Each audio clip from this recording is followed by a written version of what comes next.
আসসালামু আলাইকুম বড় ভাই। ওয়ালাইকুম আসসালাম। আপনাকে তো ঠিক চিনতে পারেন নাই? না চিনবারই কথা। আমার বাপে নাম রাখছিল রফিক চৌধুরী, মাইসে ডাকে কাটা রফিকা।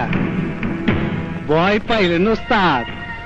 আপনার কোর্টে যে কেস উঠছে সেই শফিকের বড় ভাই আমি।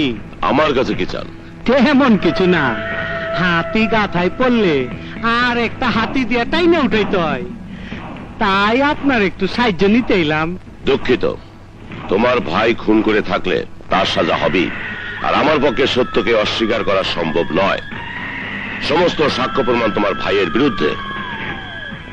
প্রমাণ উল্টাইতে সময় লাগবো না, আর সত্য শুনবার চান তো শোনেন। পুলিশে দেব। আরে রাখেন, আইন কানুন আমরা কিছু জানি। আমার নামে কোনো প্রমাণ নাই, বাজে কথা বাদ দিয়ে ডাইরেক্ট কথা কই। গনি,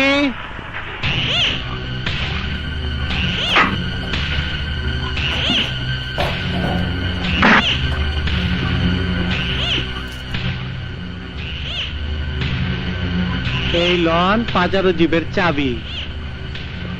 ও খুশি না? নগদে বিশ্বাসী? গনি, নগদ দে। অনেক টাকা।